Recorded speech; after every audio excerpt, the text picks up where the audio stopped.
We're back again with Cliff Oxford of the Oxford Center of Entrepreneurs. When we last left, we're going to talk about some more transparency, Cliff. I want to give you some more information about nonprofits. Let's talk about that. Everybody, and this is certainly in Metro Atlanta. Let's talk about the nonprofit of Piedmont Hospital. Piedmont Hospital had a net profit in 2012, the latest reported year for 990. A 990 form is an IRS form nonprofits have to submit that shows their profitability. They had a gain of $120 million. Did they really? $120 million. And I bring that up because, again, you've been on Doc Talk in the past. We were talking about hospital medical bills, right? And it's amazing. I think that there's some accountability. Like you said, you think everybody ought to be for-profit. And, of course, their being nonprofit in the name is so that they can keep that money and have a community service. But churches are nonprofits. Right? Now, I get that. I just don't get why hospitals are nonprofit in particular, especially when you're talking about a tax base. Can you imagine the taxes on Children's Healthcare of Atlanta and on Piedmont with the two numbers? I mean, it's in excess of $200 million of profit between the two. So Piedmont Hospital 2012, $120 million, more than that. 2011, over $82 million in profit that they paid no taxes on. They pay no property tax. So you wonder, in this, what's wrong with healthcare? Well, things are too expensive. There's not enough entrepreneurship out there to drive the cost down, right? Now, we need our hospitals. They're open 24/7. They have emergency rooms and departments, and we need them. We as doctors need them. Our patients need them. But, I think, as a businessman, what do you think about profit margins like this? Well, the thing about it is, if you look at it, Dr. Gallups, it's on one end you got a nonprofit. On the other end, you got an open checkbook called the federal government. And, Medicare, Medicaid, and, hey, there's great places for all of that, okay? But it has been proven when you got an open checkbook at one end, it drives the cost up. It does. It drives the cost up. That's the problem. And then I don't even know what cost, especially when I don't know what the costs are.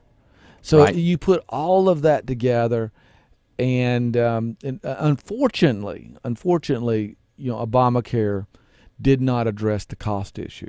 Well, we feel that it actually may get worse. Probably did. It probably did because and that's what, even Warren Buffett said.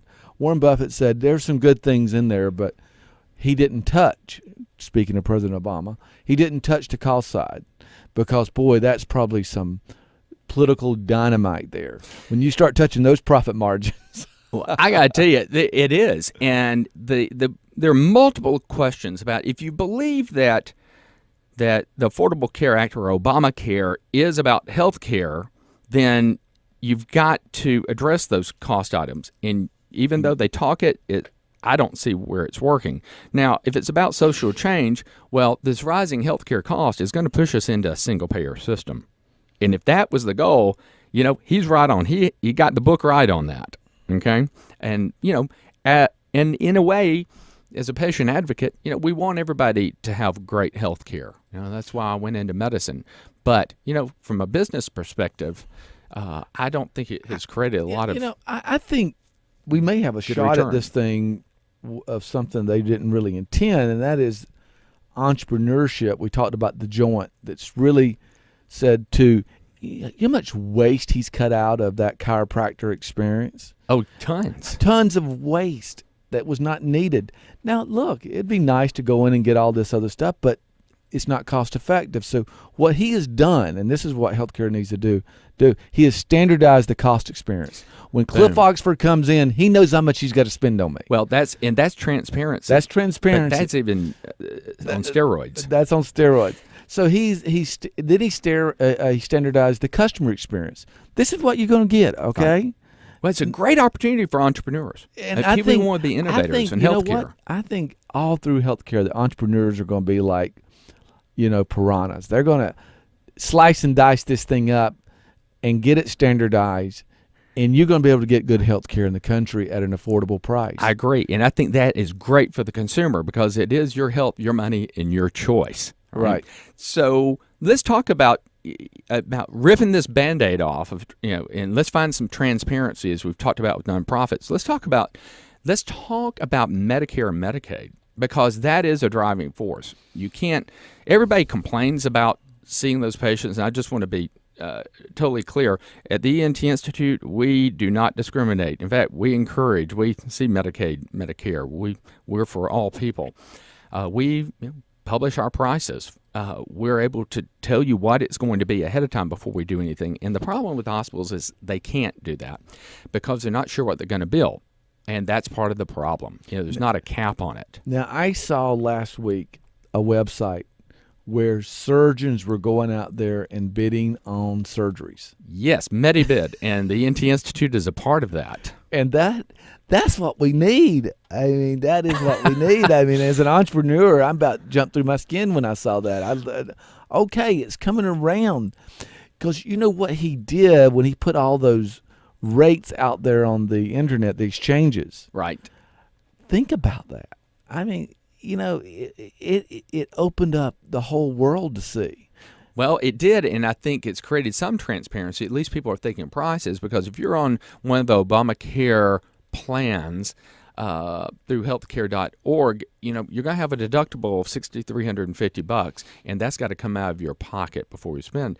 And you can't control costs when you don't know what they are. And that's what we're going to have to fix Medicaid and Medicare because the hospital systems are paid more money than non-hospital systems. And it is just a giant sucking sound because I will tell you, Medicaid in the state of Georgia, and this is very important for all of you to know, Medicaid in the state of Georgia is a great payer in my opinion. I don't care what the hospitals say.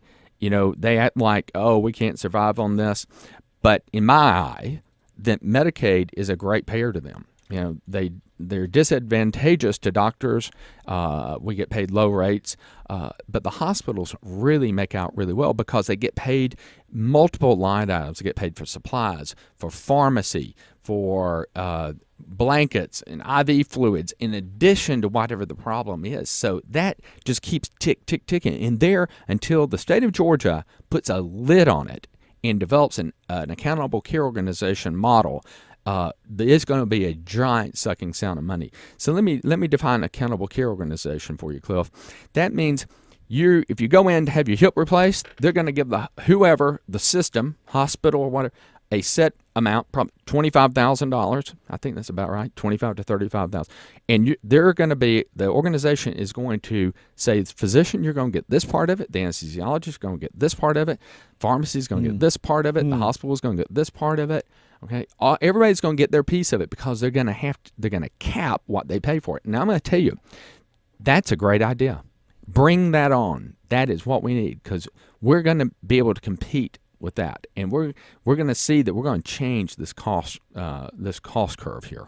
Competition for profit drives costs down and quality up. That's all it does. And that's true. It's like any other business. It's like any other business, and we're going to see this. Jeff, could someone go open up a hospital?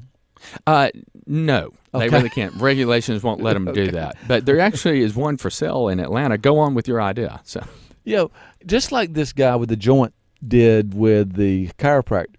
Just think how much waste is in a hospital. If they started buying tissues instead of $8 a box, they bought them, $1.99 down at Costco. That's right. I mean, I just wonder if somebody opened up a hospital and said, "We're in business." Right.